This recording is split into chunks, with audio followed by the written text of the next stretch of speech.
Hello, everyone, and welcome to the Ignorant Intellectual on Media. Stuff is piling up on my desk again, so I'm going to have to do another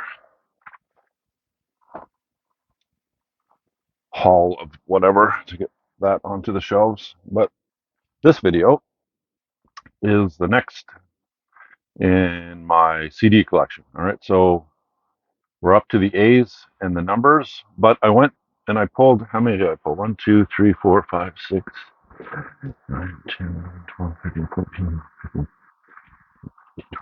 23. So I pulled 23 CDs out of the box. And if you've been following the series, I started at the C's at the top of the box, and then it'll go down to the B's, and then to the A's, and to the numbers or whatever, right? But for some reason, I pulled some stuff, and it wasn't the pop rock type of thing because I have, when I pulled it off the shelf, I pulled pop and rock off, and then I have another section for, let's say, hip hop, another section for punk and garage and that kind of thing, and another section for jazz, right? And there was a few jazz CDs in here, and they weren't. Uh, um, it's still going in that direction down to the numbers, but there's some other various CDs of different genres and different letters that ended up in the box at the bottom there as well. So I figure I might as well do those, even though they're kind of out of order or whatever. The whole thing is out of order anyway. So all right. So anyway, so let's do it. Let's do these 23 CDs. All right. The first one I have is Seven Turns by the Allman Brothers band. All right. So the Allman Brothers, started in the 60s, but this is their album that came out after what? Their second breakup. They had a they got together, then they broke up, and then they broke up again, and then they got together in like what was it, like 1989, and then they put this album out. And the person I got this album off wrote his name on every one of his CDs, right? So I didn't notice that the name was there, so I marked it out with marker or whatever. Um, so it kind of wrecks the cover of the album, but anyways, but these guys are, like blues rock, country rock, that kind of thing. And so they got back together, and it was only one of the Allman Brothers. So I don't know. I don't think it was both Allman Brothers. I think it was only one of the Allman Brothers that was on this one, right? So Tim Dowd produced it, but see, yeah, it was just one of the Allmans, not both of them. But anyways, um, it's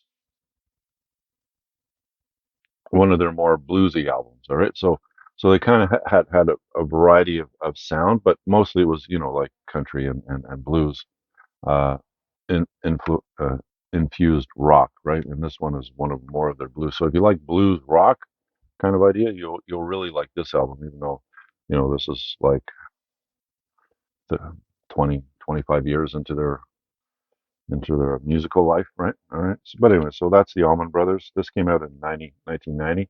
It's their ninth album. It's called Seven Turns, and it's basically a blues rock album. If you like blues rock, you'll like the Allman Brothers, right? Um, all right, so that's that. Next up is a 2002 album. All right,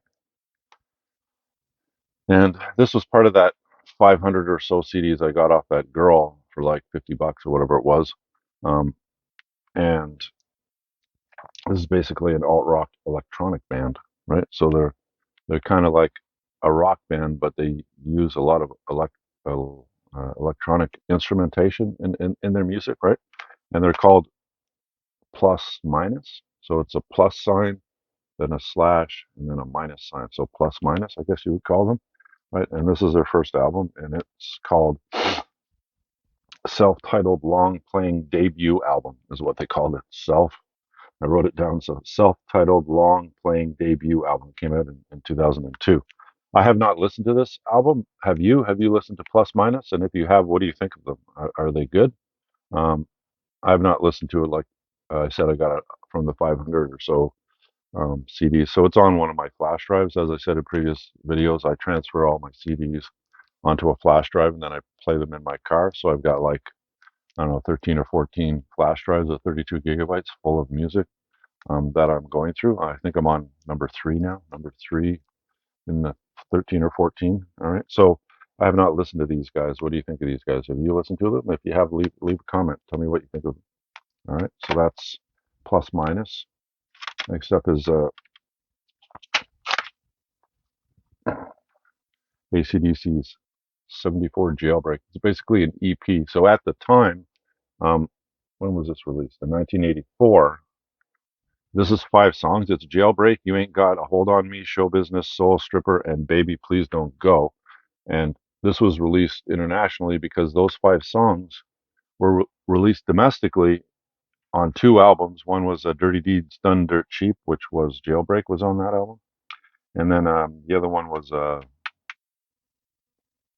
see, this is why I write stuff down, right? So, um, High Voltage. All right. So those 2 Australian releases, Dirty Deeds Done Dirt Cheap and High Voltage, had these 5 songs on them, but those were the Australian versions, not the international versions of the albums that AC/DC was putting out at the time, right? So what they did was they made up for it and put out an EP internationally of the 5 songs that their fans couldn't get internationally unless they bought, domestic Australian albums with the songs on it, right? So that's what this is. So it's cool. I found that. All right. So and this came out in 1984. All right. All right. So that's 74 Jailbreak. Next up after that is um, in previous videos I always talk about compilation albums. I don't really like compilation albums. I'd rather have the actual albums that the compilation, the greatest hits or the best of albums came from, right? So instead of buying like let's say Legend by Bob Marley, which has like 12 or 14 of his best songs, let's say, I would rather have the actual, Natty Dread and all the other albums that those songs were taken off of, right? Um, but some people don't want to get that in depth into an artist. They just want to have the songs that they heard on the radio or they've heard of them, their most popular songs, and then just get one, album or double album, and that's all they really need from it, right? So they do serve their purpose for people that are that way. Either like the good purpose of a compilation album is one is you like the band's music, but not enough that you want to listen to their non-hits, or let's say they have 2 or 3 good songs on an album. Well, you still have another 7 to 10, you know, songs on that album, and maybe you don't want to listen to them. Maybe you just want to listen to their hits, right? So you get a greatest hits package from them, and then you're happy, right? But another reason is a person like this is back in the CD era. Okay, so because we're talking about CDs, we're talking about the CD era, right? So um, a lot of this is kind of moot. Sorry, not mute, moot. Um, Nowadays, when you can just play whatever song you want off Spotify or whatever, right? But anyway, so during the time, anyway, so the greatest hits package was also something for a person to get introduced to, and they're big for gifts, right? So let's say you really enjoy a band and they have a greatest hits package, and your friend doesn't know this band, you'll get them that uh, instead of, let's say, one of his albums, to get all their hits, see if they like the band or not, right? So, or if you're investigating a band and you don't want to spend a ton of money on getting all their albums, you just want to see whether, because if you listen to the greatest hits, then you go, okay, I like them enough that I'll listen to their other songs or whatever, right? So that's really the purpose of like a compilation album or a greatest hits album. But there are some of the greatest hits albums that have sold, you know, a lot of the times better than the actual albums by the band themselves, right? So if you look at, let's say, like I said, Legend by Bob Marley, Legend is his greatest selling album, and it's a greatest hits album or a compilation album of his stuff. It's sold better than any of his other albums, right? And a lot of times, Egos is another one, the greatest hits from 71 to 75. And one is one of the all-time best-selling albums, and it's outsold all of the other Eagles output, right? So anyway, so I'm mentioning that because here's ABBA Gold, all right? So this I picked up because I'm not a huge fan of ABBA. In fact, when they were out in the 80s and I was a kid, 70s and 80s, I friggin' hated them. I was like, every time I heard them on the radio, like, change the station, because they were like, there's just some groups that the radio just grab a hold of them. They just play their songs over and over and over and over and over again. Def Leppard was another one back in the late 80s, early 90s. You just couldn't turn on a radio station without hearing a Def Leppard song, right? So anyway, so ABBA's all over the place, right? Uh, so but as you get older, your tastes mellow, and you're not as dramatically this way or dramatically that way with your opinions or with your tastes, right? So um, and you get a nostalgia thing going on where you want to listen to the stuff that you grew up on, even the bad stuff, because it reminds you of when you were young, and sometimes those were better days, right?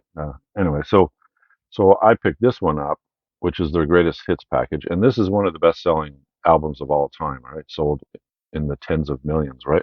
And I wanted to, I said, I wonder if this is the all-time best-selling greatest hits or best of album ever sold. I wonder if it was that, and it wasn't.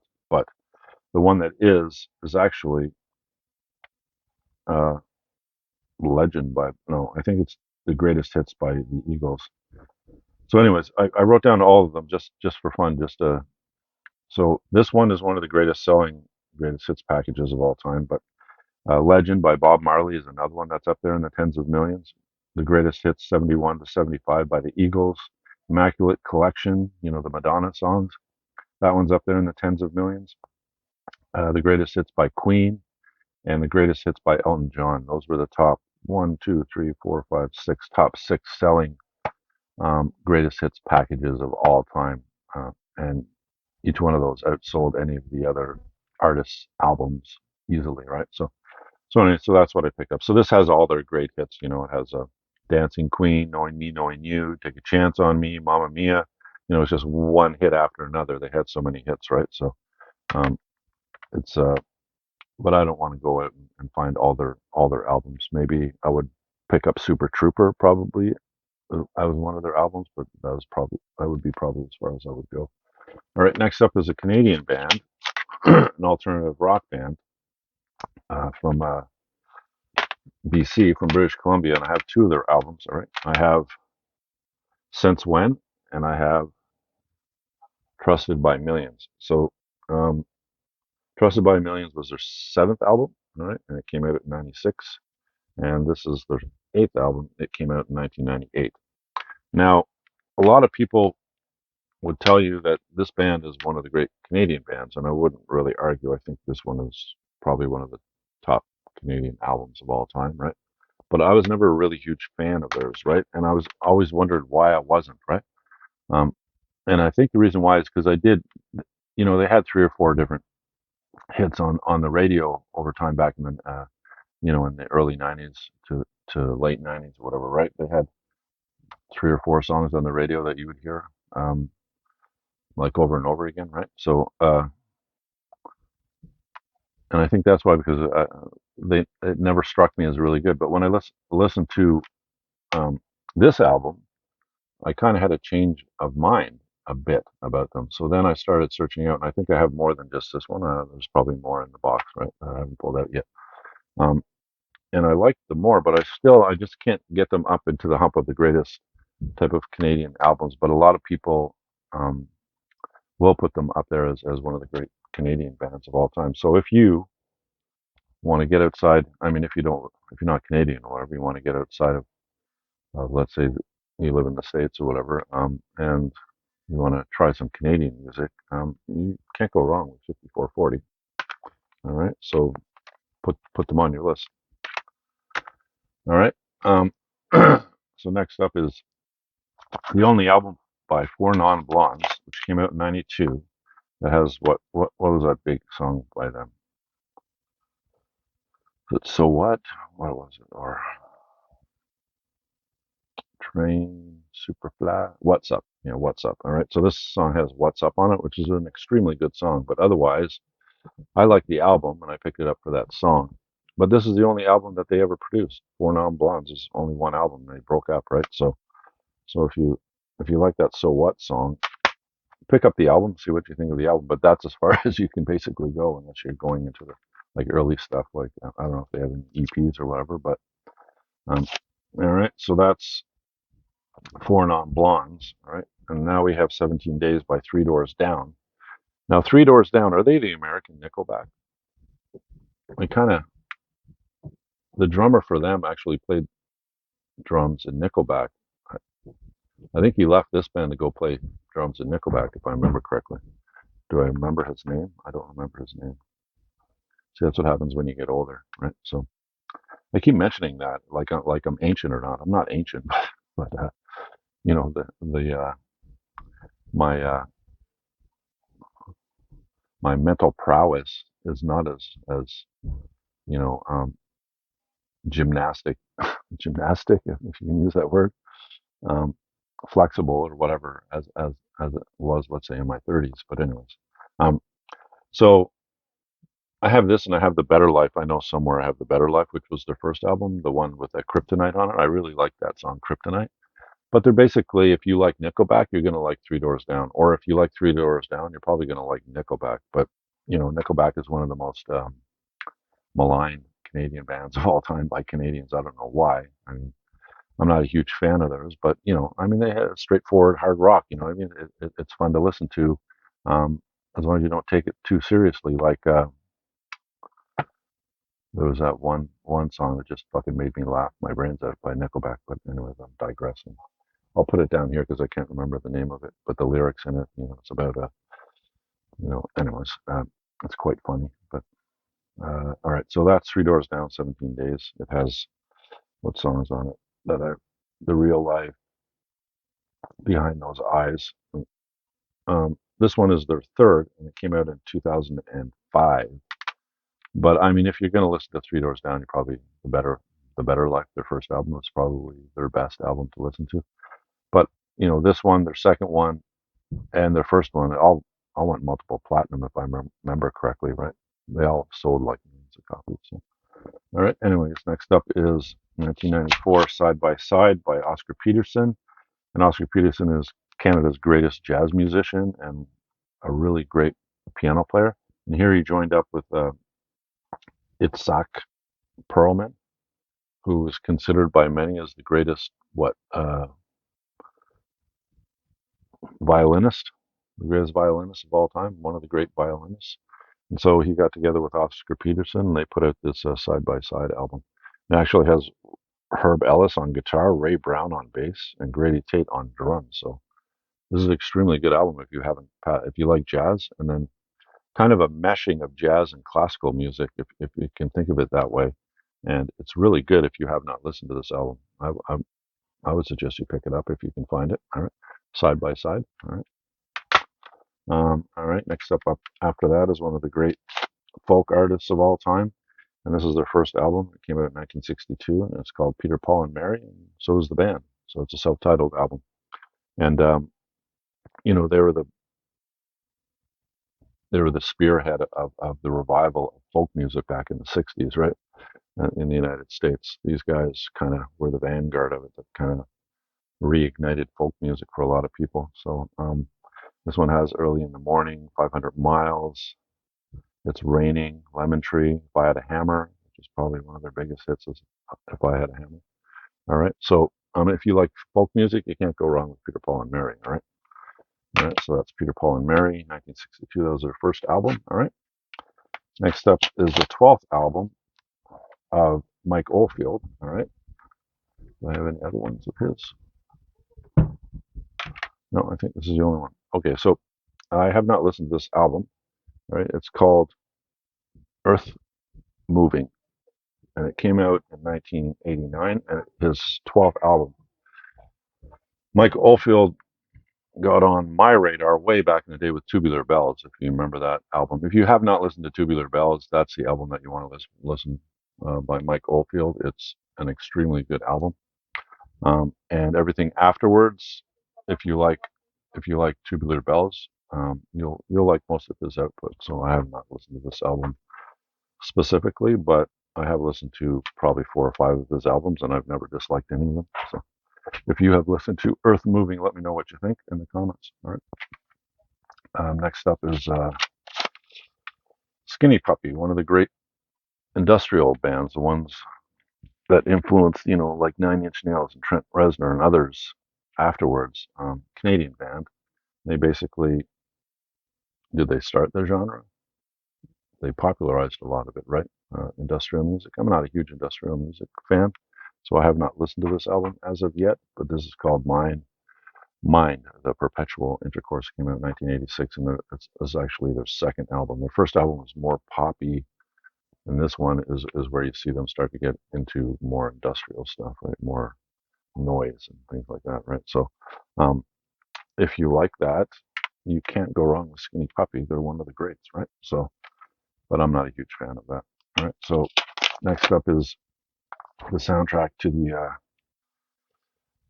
uh, to the documentary Hail Hail Rock and Roll, which was a celebration of Chuck Berry's 60th birthday, if I remember correctly, and they made a documentary about the concert and everything. And this was the soundtrack to that documentary. It has, Maybelline, Around and Around, Sweet Little 16, Brown-Eyed Handsome Man, all Johnny B. Good, rock and roll music, Roll Over Beethoven, all of his great hits. All right.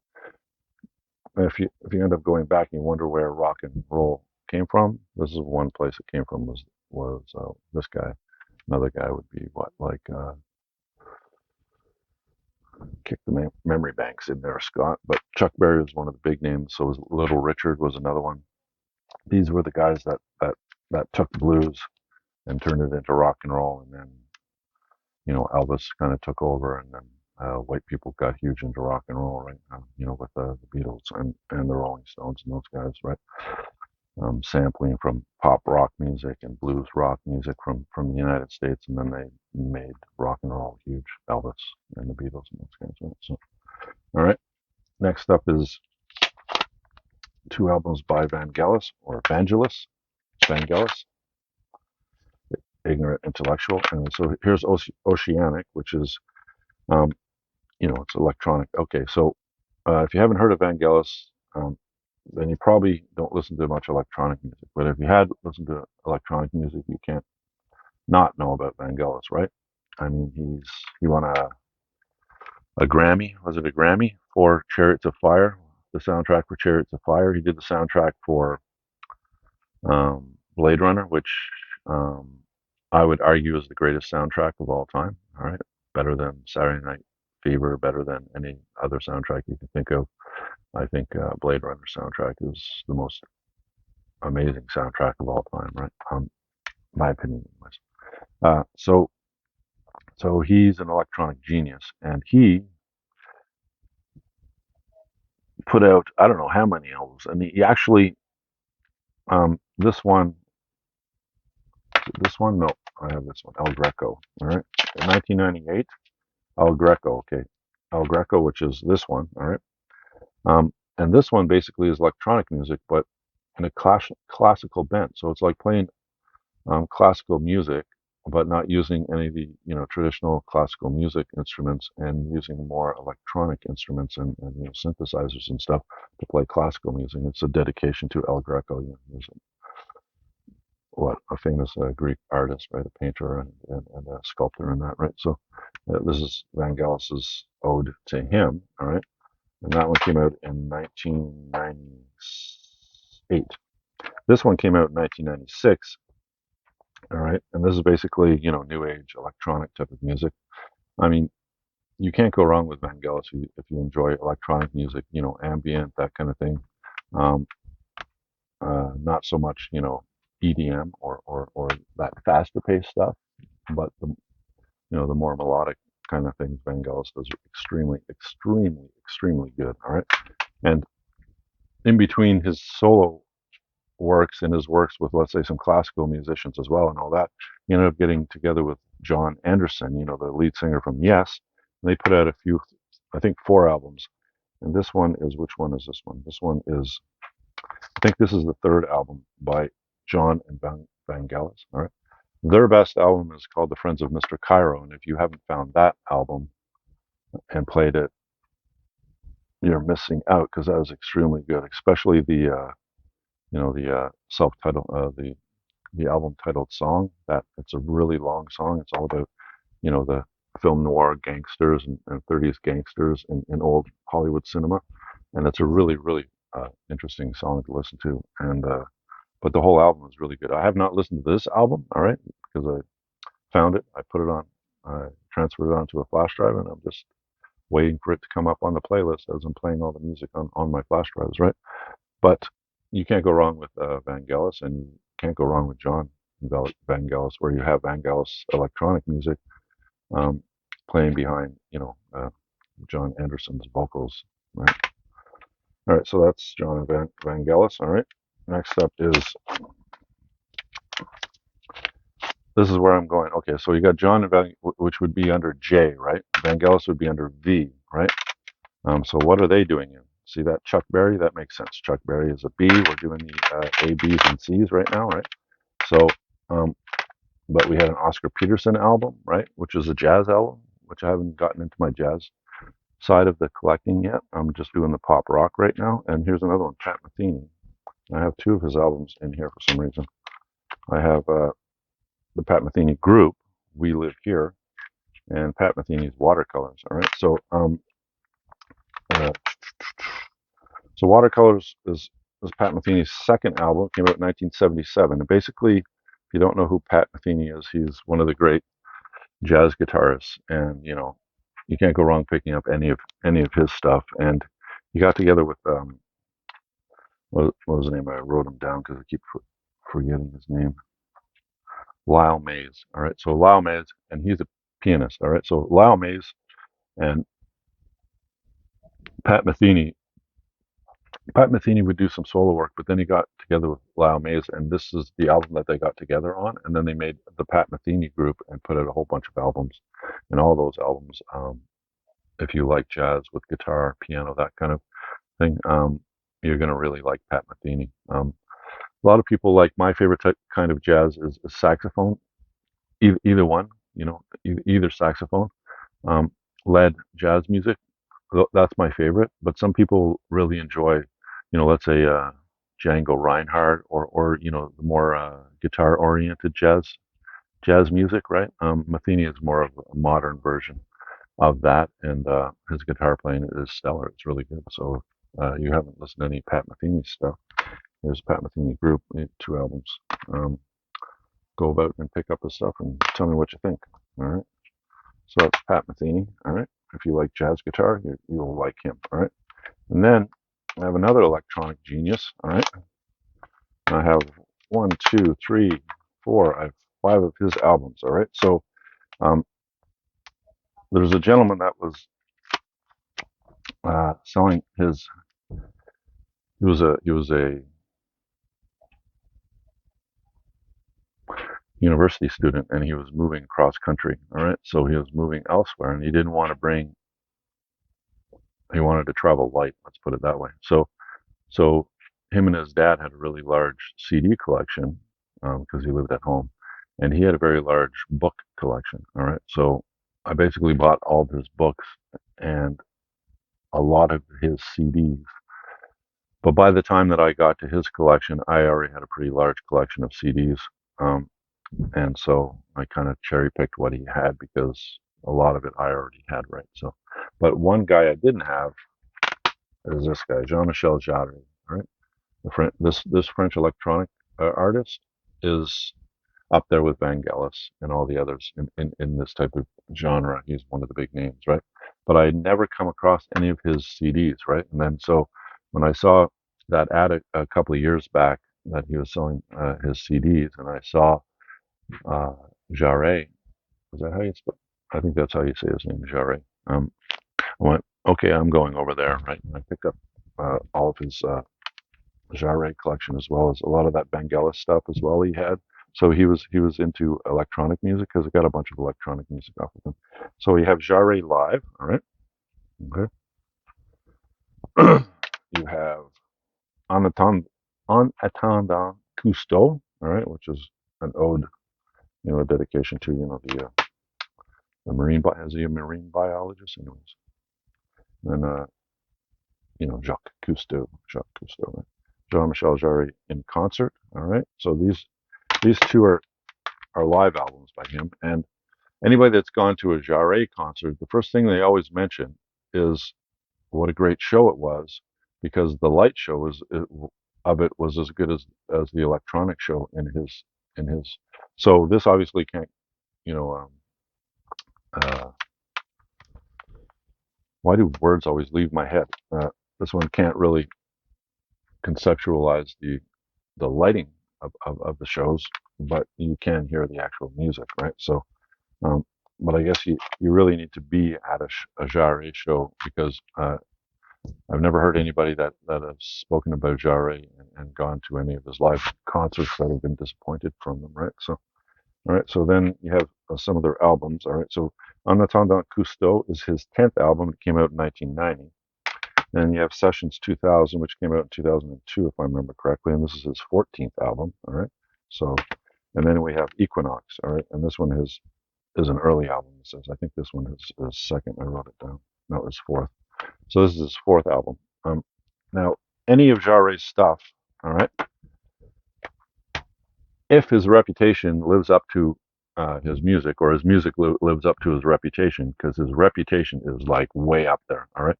And I have not heard any of his music, and it's one of the big,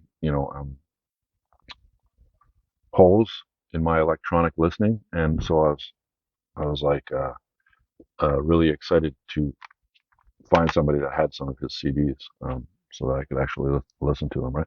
I guess now you can just go on Spotify and listen to whatever you want to listen to, right?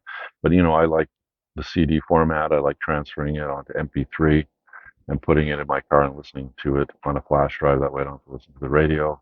When I want to listen to the radio, I will, but when I don't, I have that to turn to as well, and I don't have to. It's just a flash drive, right? So I don't have to like use my phone through like Bluetooth or whatever, and put on Spotify or subscribe to a subscription for a music service or whatever, like you do with like Netflix or whatever, right? I don't want to do that for music. Um, so I'd rather just get the CDs, put them on the flash drives, and listen to it the way that I want to listen to it, right? So CDs are always there's going to be in my life till I'm dead, because I'll just continue finding CDs that I want to listen to, put them on flash drives and listen to them, right? So anyway, and if they're really good, what I do occasionally, not a lot, because um, with the amount of music I've listened to, nothing, very few new albums that I listen to, just grab a hold of me and impress me so much that I want to listen to it more than once. If that does happen in any of these CDs, what I'll do is I don't know if I'll do it now that they're all in boxes, but what I will occasionally do is when they're on my shelves, is I'd go up to the shelf, find the CD, and I have a CD player in my car as well, right? So I'll listen to the CD and get that stronger sound from the CD than you do from a 320 MP3 file, right? So I will do that occasionally. So it's good to have the CDs, but now they're all in boxes, so I don't know if I'll be able to do that anymore, because I'm not going to go running around inside boxes trying to find the CDs. Anyway, so Jean-Michel Jarre, if you like electronic music, he is somebody that you should be um, looking for and finding and listening to and seeing whether you like or not. Because when I found that in the gentleman's collection that I bought off, that was the most exciting part of his collection was, man, you never see Jarre CDs around, at least in my looking at secondhand places, right? You don't really see them, right? And I got them all, for less than $1 each, so it's pretty cool. All right, so that's basically all the CDs. All right, so last up was Jarre. So if you listen to Jean-Michel Jarre, um, let me know what you think of him. Is he as good as his reputation? Right, I'm just still waiting on the flash drive that I'll come up to it. I think it's probably more in the 10th or ninth or 10th of those flash drives, so it might be a few years before I even listen to them. So, but I was excited to get his CDs. But there's so much music that I have, right, that I'm doing it methodically and going through each one, in turn or whatever, right? So because there's I want to listen to this. You ever notice that with movies or CDs or whatever, you pick up like a big chunk of movies and you look through it and go, oh, I want to watch that. So you start watching that. And there may be like 10 that you really want to watch in that collection of movies that you bought. But then like a couple of weeks later, you still haven't gone through all the ones that you want to watch from that batch that you bought. And and then you buy another batch, and you're really excited for the films that are in that batch, or the CDs that are in that batch, and then you want to listen to those ones, right? And so then it all becomes a muddled mess or whatever, right? So I stopped doing it. I stopped doing that. I started, okay, I'm gonna do it in some sort of method that I can get through it, knowing that I won't be missing things along the way or whatever, right? So Jarre will have to wait until I come up to that flash drive that he is on. All right, so those are the 23. Was it 23 CDs in my collection? And in this episode, I hope you enjoyed it. I hope I uh, introduced you to some music that maybe you might find interesting. And it's so easy these days. I mean, if you don't want to do the CD thing, right? It's so easy these days to listen to what you want to listen to, right? So if did I did I turn you on to Jarre? If I did, man, you can just go onto your phone or your computer or whatever and start playing some Jarre and see if you like it, like instantly. Isn't that great?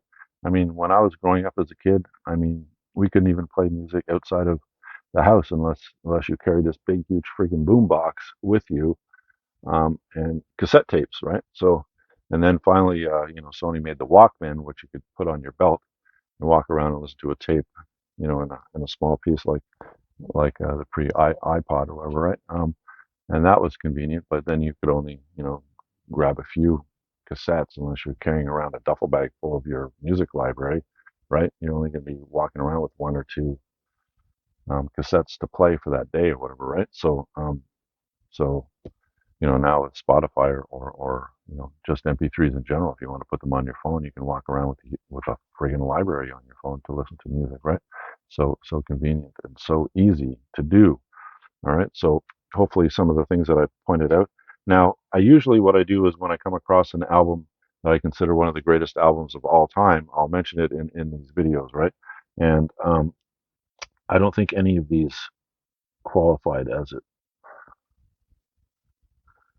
Maybe the Peter, Paul, and Mary might be, but I wouldn't put it up in my greatest 100 or 200 albums of all time. But that Peter, Paul, and Mary, their first album in '62, is a really important album. So and it is really good to listen to. But just wondering, like the all-time greatest albums of all time, I don't think any of these would um, qualify. I don't think. All right, okay, so. But maybe the Jarre album, once I listen to all his discography, maybe one of those would jump up into my like top 100, 200 albums of all time. We'll see. All right, so that's my CDs for this episode, and I will talk to you in the next one. If you like the video, I was about to say film again. If you like the video, leave a thumbs up. Think about subscribing. I would appreciate that. And you have a great day, and I'll talk to you in my next video. Bye for now.